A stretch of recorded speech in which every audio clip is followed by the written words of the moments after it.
Good evening. States of matter के बारे में बात करेंगे।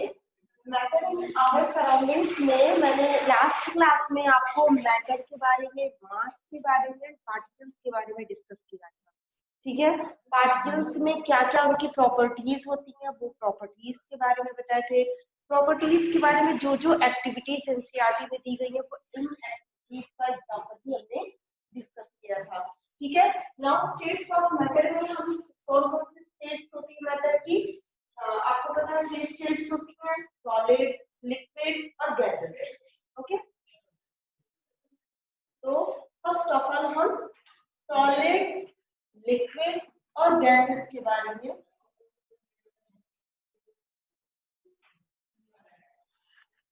Solid, liquid and gases. Particles के बारे में मैंने बात किया था, तो चलिए हम पहले फिगर बनाकर पार्टिकल्स से देखते हैं कि पार्टिकल्स में क्या होता है। ठीक है, सॉलिड के पार्टिकल्स कैसे होते हैं।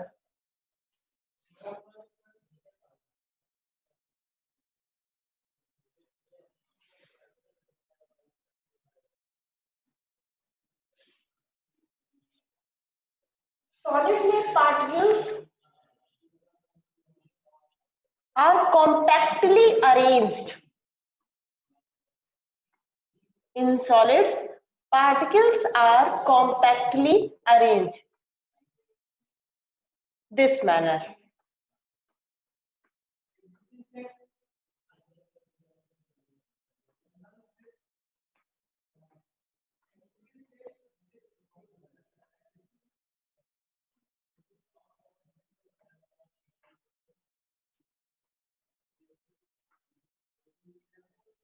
This type of arrangement in solids.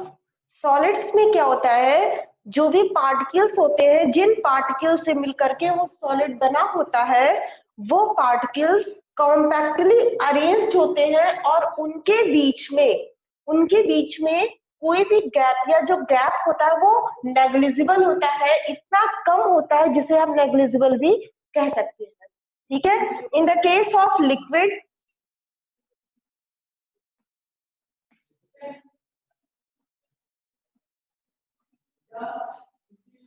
This type of arrangement present in liquid. Liquid में क्या होता है कि जो पार्टिकल्स होते हैं वो पार्टिकल्स के बीच में सम डिस्टेंस होता है, कुछ डिस्टेंस होता है, जिसकी वजह से क्या होता है पार्टिकल्स के में डिस्टेंस के कारण लिक्विड में फ्लो की प्रॉपर्टी आ जाती है। इन गैसेस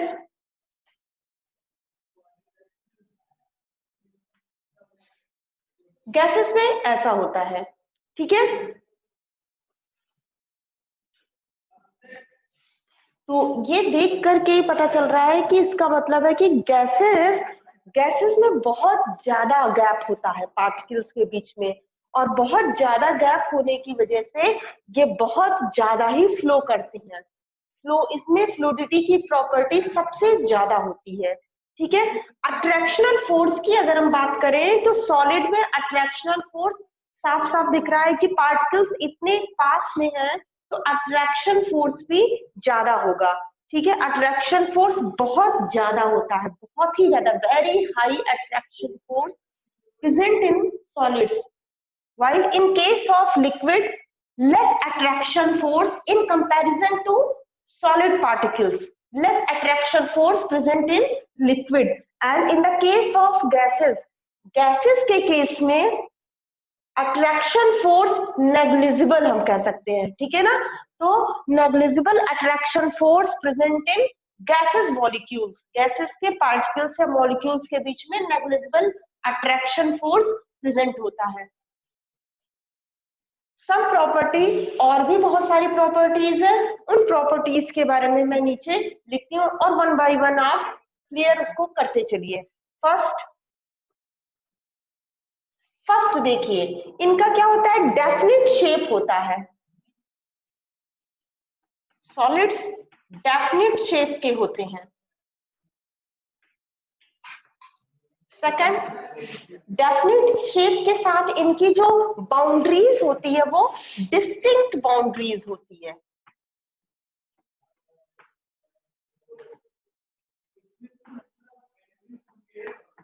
डिस्टिंक्ट बाउंड्रीज होती है। थर्ड, रिजिड होते हैं। रिजिड का मतलब बहुत ही ज्यादा फर्म नेचर के होते हैं, बहुत ही कठोर होते हैं। फोर्थ, इनकम्प्रेसिबल मीन्स इन्हें प्रेशर दे करके, मतलब इन्हें प्रेशर अप्लाई करके इन्हें दबाया नहीं जा सकता है, ठीक है, इनकम्प्रेसिबल। एंड लास्ट, इनका जो वॉल्यूम होता है वो डेफिनिट वॉल्यूम होता है, डेफिनिट वॉल्यूम। तो एक बार फिर से, क्या होता है, सॉलिड में डेफिनिट शेप के होते हैं। इनका जो शेप होता है वो ये अपने आप चेंज नहीं कर पाते हैं, चेंज नहीं कर सकते हैं, इनका शेप बिल्कुल फिक्स होता है। डिस्टिंक्ट बाउंड्रीज, शेप अगर फिक्स है तो इसका मतलब है शेप की जो बाउंड्रीज है, बाउंड्रीज भी वो फिक्स होंगी। डिस्टिंक्ट बाउंड्रीज होगी, फिक्स रेट की बाउंड्री होगी, वो बाउंड्री भी चेंज नहीं होगी। मतलब ऐसा नहीं होगा कि पार्टिकल्स निकल करके वो कहीं और चले जाए और बाउंड्री, एक जो लाइनिंग है बाउंड्री की, वो बदल जाए, चेंज हो जाए।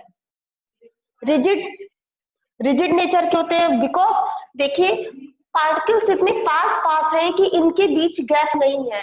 गैप ना होने के कारण क्या होता है कि इनमें रिजिडनेस, फर्मनेस बना रहता है।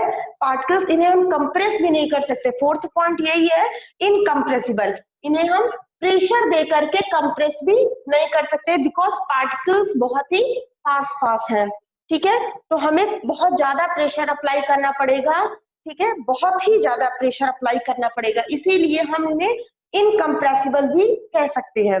और डेफिनिट वॉल्यूम, इनका वॉल्यूम बिल्कुल फिक्स होता है, जिस भी शेप में होते हैं हम रख देते हैं तो उतना ही वॉल्यूम ये कवर करते हैं, ओके। तो डेफिनिट वॉल्यूम भी होता है। ये 5 पॉइंट्स हैं सॉलिड में, ओके। अब हम इसी तरह से लिक्विड में पढ़ते हैं। फर्स्ट है, इनका डेफिनिट शेप होता है तो बिल्कुल भी नहीं। आपको पता है इनका डेफिनिट शेप, वो लिक्विड, जैसे आप एक एग्जांपल ले लीजिए वाटर, तो वाटर का शेप कहाँ होता है, definite, no definite shape, no definite shape. Second, no definite boundaries, boundaries भी डेफिनिट नहीं होती है, no definite boundaries.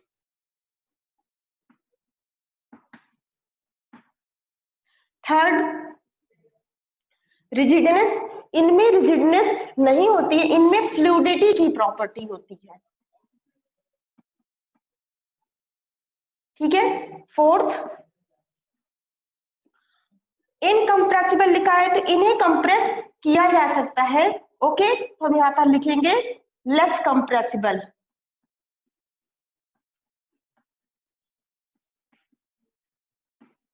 Less compressible. Fifth point,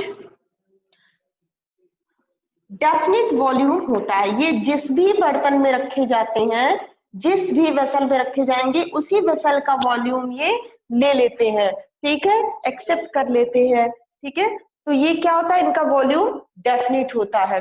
फिर से एक बार अगेन, लिक्विड के केस में सबसे पहले आप मॉलिक्यूल्स देखिए, मॉलिक्यूल्स थोड़े से दूर दूर होते हैं इन कंपैरिजन टू सॉलिड्स, ठीक है। इनका शेप नहीं होता है, बिकॉज शेप इसलिए नहीं होता है क्योंकि फ्लूइडिटी की प्रॉपर्टी होती है, बहते रहते हैं तो शेप ये फिक्स रख ही नहीं पाते हैं। जब शेप फिक्स नहीं होगा तो बाउंड्रीज भी फिक्स नहीं होंगी, बाउंड्रीज भी वो चेंज होती रहेंगी, तो नो डेफिनेट बाउंड्रीज होती है। फ्लूइडिटी, फ्लूइडिटी की प्रॉपर्टी होती है, जहां भी रख दिए जाते हैं ये फ्लो करने लगते हैं, ठीक है। लेस कंप्रेसिबल, लेस कंप्रेसिबल, इन्हें हम थोड़ा सा दबा सकते हैं, प्रेशर दे सकते हैं।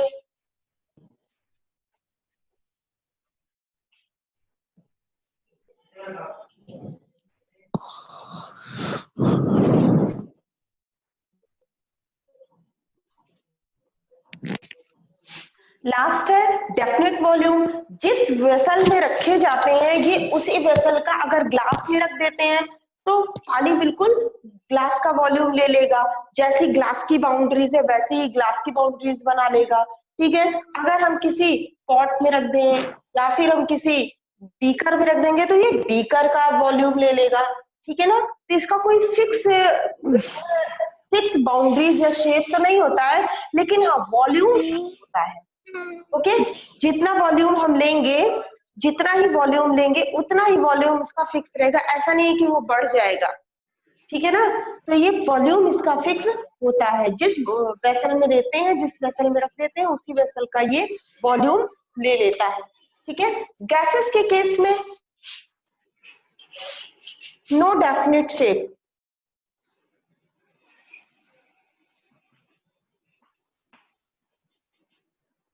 No definite shape, no definite boundaries,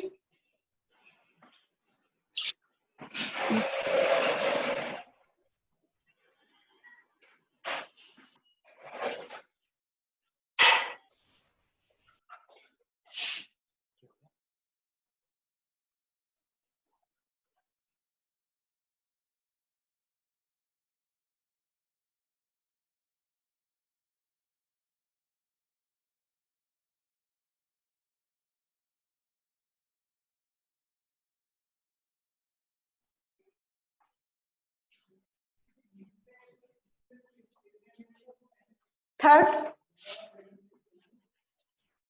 they have also fluidity,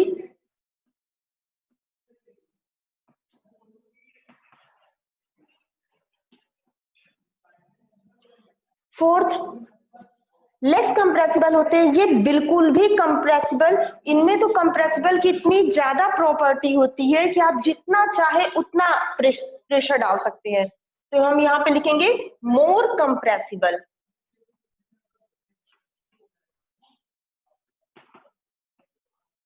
more compressible. Okay, fifth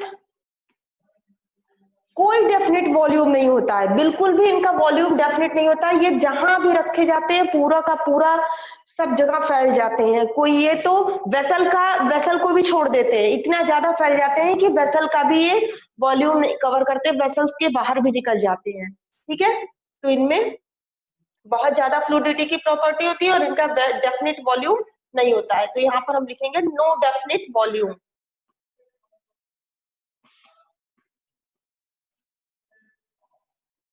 again फिर से बात करते हैं, देखिए गैसेस में हमने क्या कहा, पहले आप पार्टिकल्स देखिए, particles in comparison to liquid they have, बहुत ज्यादा स्पेस होता है, दे हैव लार्ज स्पेस, ठीक है, present in between particles. No definite shape, कोई भी डेफिनेट शेप नहीं होता है क्योंकि बहुत ही ज्यादा फ्लूइडिटी की प्रॉपर्टी होती है। जब डेफिनेट शेप नहीं होगा तो डेफिनेट बाउंड्रीज की भी बात करते हैं तो वो भी नहीं होंगी, फ्लूइडिटी बहुत ही ज्यादा, लिक्विड के केस से कहीं ज्यादा प्रॉपर्टी, ये फ्लूइडिटी की प्रॉपर्टी आपको गैसेस में मिलती है, ठीक है। इवन ये उस वेसल को भी छोड़ देती हैं जिस वेसल में ये रखी जाती हैं, ठीक है, और बहुत ही ज्यादा कंप्रेसिबल होती हैं, कंप्रेसिबल, आप जितना चाहे उतना आप कंप्रेस कर सकते हैं, और डेफिनेट वॉल्यूम नहीं होता है, मैंने कहा ना ये वेसल को भी छोड़ देती है, मतलब इनका वॉल्यूम भी डेफिनेट नहीं है, उस वेसल का भी वॉल्यूम ये नहीं कवर कर पाती, उस वेसल से भी ये बाहर निकल जाती है। ओके, तो सॉलिड, लिक्विड और गैसेस की ये कुछ बहुत ही नॉर्मल प्रॉपर्टीज और बेसिक प्रॉपर्टीज हैं। इन प्रॉपर्टीज के बाद अब हम एक एक प्रॉपर्टीज, मतलब स्टेट्स ऑफ मैटर में सबसे पहले हम कैसे हम चेंज करते हैं, क्या चेंजेस आते हैं, एक एक स्टेट को दूसरे स्टेट में कैसे चेंज कर सकते हैं, तो वो हम बात करते हैं, ठीक है ना। उसके बाद हम सॉलिड, लिक्विड और गैसेस में और ज्यादा डीपली पढ़ेंगे, और भी उनके प्रॉपर्टीज होती हैं, उन प्रॉपर्टीज के बारे में और ज्यादा डीपली हम स्टडी करते हैं। Okay,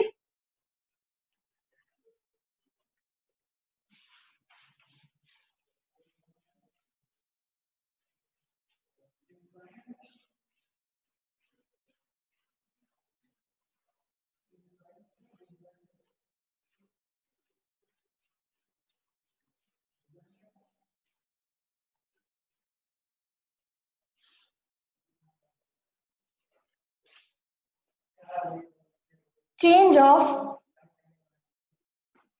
states of matter, states of matter,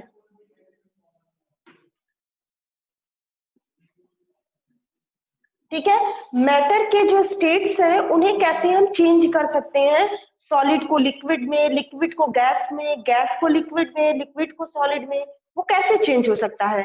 तो मैं यहाँ पर रीजन बता रही हूँ, 2 रीजन से वो चेंज किया जा सकता है। ठीक है, by changing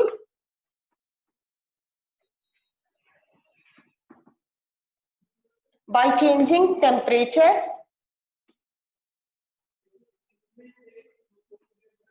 by changing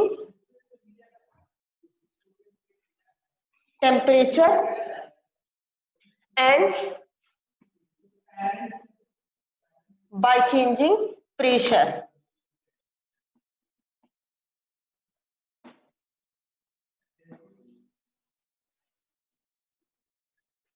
okay, temperature change करके भी चेंज किया जा सकता है और प्रेशर अप्लाई करके भी हम चेंज कर सकते हैं। ठीक है, टेम्परेचर की बात करें कैसे, first solid, liquid, last gases. अगर हम सॉलिड को का टेम्परेचर इंक्रीज करें, इट मींस सॉलिड को हीट करें। टेम्परेचर इंक्रीज करने का मतलब क्या हुआ, हीट करना। तो ठीक है, सॉलिड को अगर हम हीट करेंगे तो क्या होता है, वो लिक्विड में चेंज हो जाता है। By heating solid it convert into liquid. Okay, तो हमें यहाँ पर क्या लिखना है, हीट। तो हम हीट देंगे तो यहाँ पर सॉलिड लिक्विड में चेंज हो जाएगा, कन्वर्ट हो जाएगा। ओके, तो लिक्विड सेम प्रोसेस यहाँ पर होगा, लिक्विड को भी अगर हम हीट करते हैं तो वो क्या होगा, गैस में चेंज हो जाएगा। ठीक है, लिक्विड को हीट करने पर वो वेपर के फॉर्म में कन्वर्ट हो जाता है, दैट वेपर क्या होगा, वो गैस फॉर्म में होगा। ठीक है, तो यहाँ पर हम क्या करेंगे, यहाँ पर भी हमें क्या देना पड़ेगा, हीट देना पड़ेगा, मीन्स टेम्परेचर इंक्रीज करना पड़ेगा। तो क्या होगा, bye changing temperature means on heating solid it converts into liquid and on heating liquid it also converts into gases. Okay, तो सॉलिड से लिक्विड और लिक्विड से गैसेस में चेंज करने के लिए हमें हीट देना पड़ेगा, मीन्स इंक्रीज टेम्परेचर, टेम्परेचर को इंक्रीज करना पड़ेगा। बट इन केस ऑफ अगर आपको गैसेस को लिक्विड में एंड लिक्विड को सॉलिड में चेंज करना हो, mean this process is convert, पूरा का पूरा प्रोसेस आपको कन्वर्ट करना पड़े, पूरा उल्टा करना पड़ेगा। तो क्या होगा, अगर आपको गैसेस से लिक्विड में चेंज करना है, कन्वर्ट करना है, तो आपको क्या पता, आपको पता है ना, वेपर आप लिया, वेपर आपने लिया और वेपर को क्या करते हैं, अगर आप कूल करिए, मतलब उसको ठंडा करिए, कूलिंग करिए, तो वो किस में चेंज हो जाता है, लिक्विड में। ठीक है, कूलिंग प्रोसेस का मतलब ये हुआ कि अगर हम, जैसे आप किसी बीकर में या फिर आपने पढ़ा होगा, आप घर पर क्या होता है कि आप एक भगोने में अगर आप पानी को गर्म करते हैं, बॉयल करते हैं, और उसके बाद क्या होता है कि आप उसको किसी जो है ढक्कन से ढक दे रहे हैं, तो क्या होता है, अगर आपने ढक्कन से ढक दिया तो जो वेपर बनी होती है वो क्या होता है कि ढक्कन के जो नीचे साइड, जो उसका निचला सिरा होता है, उससे टकरा करके वो ठंडी होती है, और ठंडी होने के बाद वो फिर से वेपर क्या होता है, वो आपके लिक्विड में चेंज हो जाती हैं। तो वहां पर क्या प्रोसेस हुआ, वहां पर क्या हो रहा है, कूलिंग वाली प्रोसेस हो रही है कि गैस क्या हुई, कूल हुई, और कूल होने के बाद क्या हुआ, वो लिक्विड में चेंज हो जाती है। ठीक है, तो यहाँ पर क्या हुआ, ये प्रोसेस, टेम्परेचर डिक्रीज हो रहा है। टेम्परेचर अगर हम डिक्रीज करेंगे तो वेपर या गैस लिक्विड में चेंज हो जाता है। तो यहाँ पर हम क्या करेंगे, टेम्परेचर को डिक्रीज करेंगे, मीन कूलिंग की प्रोसेस होगी। ओके, और उसके बाद अगर हम लिक्विड से सॉलिड में बनाना चाहते हैं, ये तो बहुत ही अच्छा आपके पास एग्जांपल है रेफ्रिजरेटर। रेफ्रिजरेटर में आप फ्रीजर में क्या करते हैं, आप लिक्विड रखते हैं और वो सॉलिड में, मतलब आइस में चेंज हो जाता है। तो यहाँ पर आप फिर कूलिंग करेंगे, ठीक है, फ्रीज करेंगे, तो टेम्परेचर डिक्रीज करना है, तो टेम्परेचर चेंज करने से आपको एक स्टेट से दूसरा स्टेट मिल जा रहा है। ठीक है, by changing temperature we form या we found other states of matter, हम अलग अलग अदर स्टेट्स ऑफ मैटर पा जा रहे हैं। ठीक है ना, इसका और भी अच्छा एग्जांपल, जैसे आइस, आइस से हमें क्या वाटर मिला, ठीक है, वाटर से हमें वेपर मिलता है। बिल्कुल सेम एग्जाम्पल इसका यहाँ पर मैंने लिख दिया है, ठीक है ना।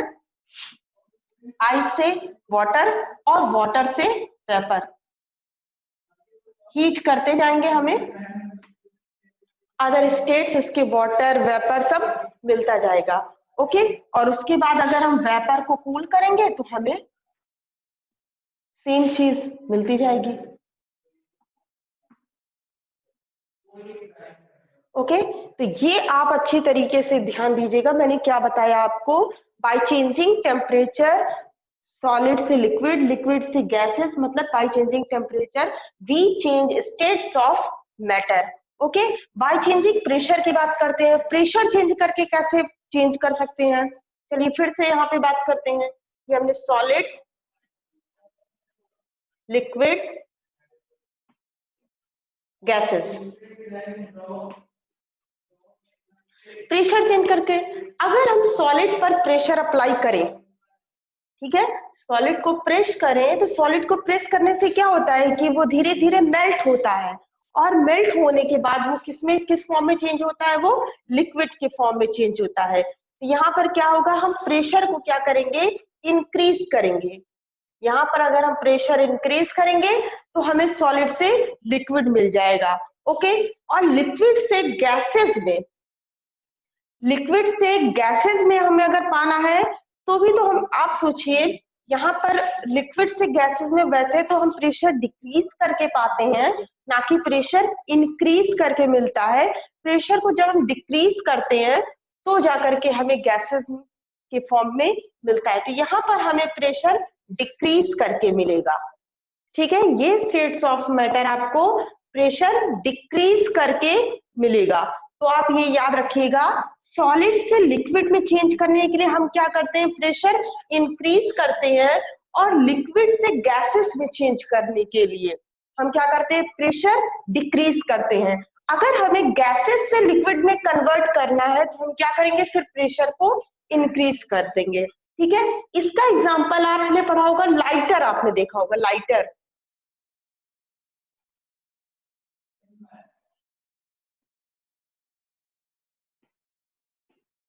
आपने लाइटर देखा होगा। लाइटर में यहाँ पर एक छोटी सी आपको आपकी उंगलियों को रखने के लिए और दबाने के लिए क्या होता है, प्रेस बटन होती है, और यहाँ पर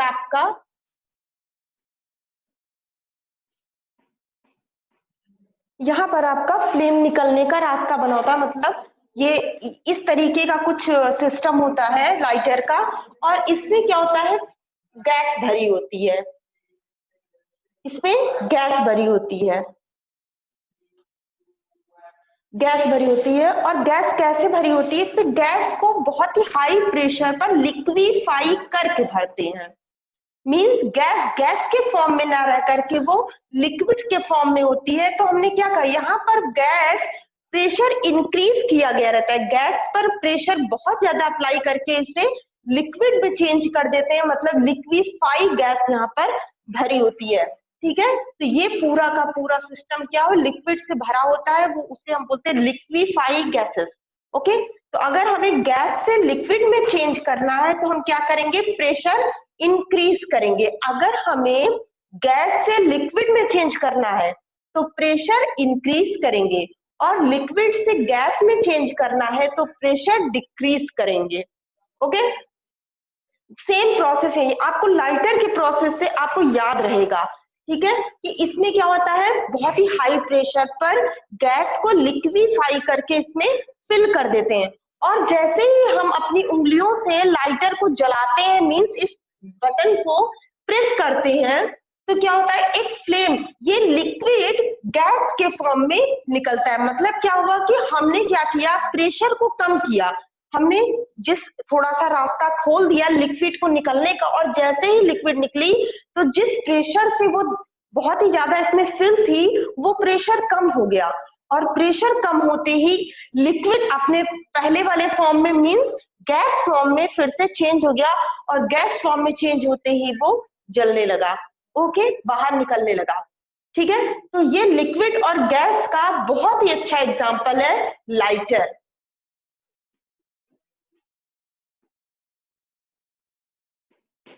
वेरी इनफ्लेमेबल गैस यहाँ पर आपको फिल करी हुई मिलेगी। हाँ, जरा मैं एक बात बताती हूँ यहाँ पर, जैसे ये गैस बाहर निकलती है, ठीक है, जैसे ही गैस बाहर निकलती है तो देखिए इसका प्रेशर कम हो जाता है, और साथ में लाइटर के आसपास मतलब अराउंड जितना भी ये जो एटमॉस्फेयर है, ये एटमॉस्फेयर में कौन सा प्रेशर होता है, एटमॉस्फेरिक प्रेशर होता है, और एटमॉस्फेरिक प्रेशर की वैल्यू होती है 1 एटमॉस्फेयर, 1 होती है। तो 1 एटमॉस्फेयर वेरी लो प्रेशर होता है, बहुत ही लो प्रेशर होता है। जो हम नॉर्मल जिस प्रेशर में रहते हैं, जिस एटमॉस्फेरिक प्रेशर में रहते हैं, उस प्रेशर की वैल्यू होती है 1 एटमॉस्फेयर। ये वैल्यू भी आप इसको याद रखेंगे, एटमॉस्फेरिक प्रेशर की वैल्यू होती है 1 एटमॉस्फेयर। ओके, तो ये आप याद रखिएगा, ठीक है। तो अभी हमने क्या पढ़ा, change of states of matter. Matter के स्टेट्स को चेंज करने के लिए 2 मेथड्स मैंने बात की। सबसे पहला मेथड था बाय चेंजिंग टेम्परेचर, और second method by changing pressure. Okay, तो टेम्परेचर से चेंज करके, टेम्परेचर बढ़ा करके भी और टेम्परेचर घटा करके भी, means by increasing temperature we convert solid to liquid and liquid to gases, and by decreasing temperature we convert gases into liquid and liquid into solid. Okay, by changing pressure, pressure on increasing pressure we change solid into liquid, and by decreasing pressure we find liquid into gases. हम liquid से gases को भी पा सकते हैं। Okay, एक example और होता है, आपने सुना होगा carbon dioxide. Carbon dioxide gas form में आपने सुना होगा कि गैस फॉर्म में रहती है, बट मैं आपको बता दूं कार्बन डाइऑक्साइड गैस फॉर्म में ना रह करके सॉलिड के फॉर्म में होती है। कार्बन डाइऑक्साइड फॉर्मूला आपको पता होगा, CO2 इसे बोलते हैं। कार्बन डाइऑक्साइड 1 मोल कार्बन के एंड 2 मोल्स ऑफ ऑक्सीजन होता है इसमें, ठीक है। ये क्या होता है, सॉलिड फॉर्म में होती है, नेचुरल टेम्परेचर पर, मीन्स नॉर्मल कंडीशन में ये सॉलिड फॉर्म में होती है, और सॉलिड फॉर्म में होती है, इसीलिए इसे क्या बोलते हैं मैं आपको बता देती हूँ। इसका एक और नाम है और बहुत ही फेमस नाम है, it is also known as dry ice. इसे क्या बोलते हैं, ड्राई आइस, ठीक है, सूखी बर्फ। ओके, तो जब इसे हम टेम्परेचर मैं इसे जब प्रेशर देते हैं, हम प्रेशर की बात कर रहे हैं, ये सॉलिड फॉर्म में रहता है। जब हम इंक्रीज करते हैं प्रेशर ऑन कार्बन डाइऑक्साइड तो ये डायरेक्टली चेंज हो जाता है, डायरेक्टली चेंज हो जाता है गैस में। ये डायरेक्टली चेंज हो जाती है गैस में, डायरेक्टली गैस में चेंज हो जाती है, मतलब लिक्विड नहीं हुआ, लिक्विड वाला स्टेट इसमें पाया ही नहीं गया। तो कुछ सॉलिड्स ऐसे भी होते हैं जिन्हें जब हम प्रेशर अप्लाई करते हैं तो क्या होता है, वो तुरंत गैस में, या फिर जब हीट करते हैं तो तुरंत गैस में चेंज हो जाते हैं, उनमें लिक्विड वाली कंडीशन नहीं पाई जाती है, ठीक है। तो कुछ सॉलिड्स ऐसे भी होते हैं, हम उन सॉलिड्स के बारे में अभी आगे बात करेंगे, ठीक है। तो ये वाला कंडीशन आपको पूरा क्लियर हो जाना चाहिए।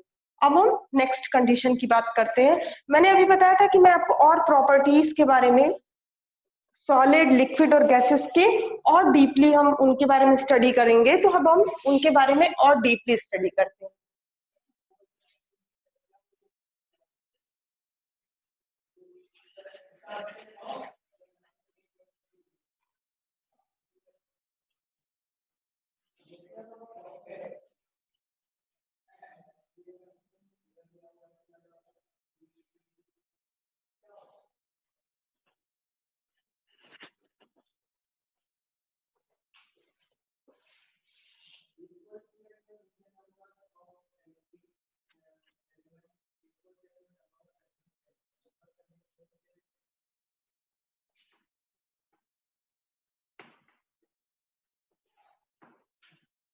फर्स्ट ऑफ ऑल सॉलिड्स के बारे में, ठीक है। सॉलिड्स में एक बहुत ही अच्छी प्रॉपर्टी होती है, मेल्टिंग पॉइंट।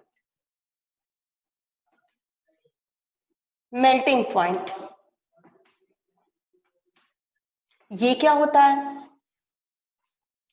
ठीक है, तो मैं सबसे पहले डेफिनेशन लिख देती हूँ। The temperature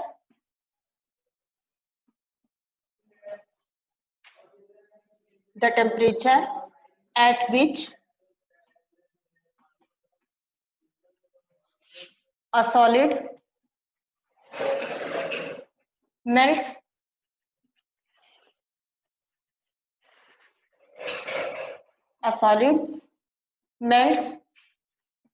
into liquid, melts to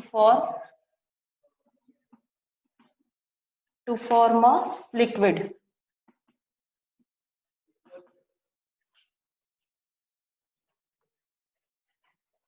Liquid at atmospheric pressure.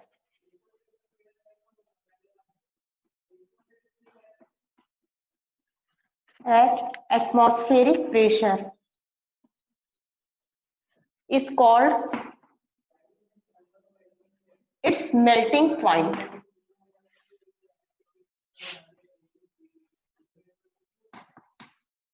Is called its melting point. Okay. Melting point क्या होता है? एक ऐसा टेम्परेचर जिस पर कोई सॉलिड लिक्विड में चेंज हो जाए, मेल्ट करके। सॉलिड जिस टेम्परेचर पर मेल्ट करके लिक्विड अपनी स्टेट चेंज कर दे, मींस सॉलिड से लिक्विड हो जाए एट एटमॉस्फेरिक प्रेशर। लिक्विड जो लिक्विड में वो चेंज होगा, वो लिक्विड किस प्रेशर पर होगा? एटमॉस्फेरिक प्रेशर पर होगा। तो उस टेम्परेचर को ही, इस टेम्परेचर को ही हम क्या कहते हैं? मेल्टिंग पॉइंट होता है। जिस टेम्परेचर पर कोई सॉलिड अपने सॉलिड फॉर्म को छोड़ करके मेल्ट होकर के लिक्विड में चेंज हो जाए, ठीक है, उस टेम्परेचर को ही हम क्या कहते हैं? Melting point. ठीक है, आपको पता है कि मेल्टिंग पॉइंट आइस का कितना होता है? आइस का मेल्टिंग पॉइंट होता है 0 degree Celsius. It means 0 degree Celsius पर ही वो मेल्ट करता है, ठीक है ना, और 0 डिग्री सेल्सियस पर वो सॉलिड के ही फॉर्म में रहता है और धीरे धीरे वो मेल्ट करता है। ठीक है, इस केस में हमें और भी चीजें पढ़नी है, जैसे लेटेंट हीट ऑफ फ्यूजन पढ़ना है, ठीक मेल्टिंग पॉइंट में ही हमें पढ़ना है लेटेंट हीट ऑफ फ्यूजन, और साथ में एनसीईआरटी में कुछ एक्टिविटीज दी गई हैं, कुछ एग्जांपल्स दिए गए हैं, उनके बारे में भी बात करना है। ठीक है, बट आज की क्लास तो ओवर हो जा रही है, नेक्स्ट क्लास में हम मेल्टिंग पॉइंट फिर से एक बार आपको रिवाइज करके और आगे की बात करेंगे। ओके,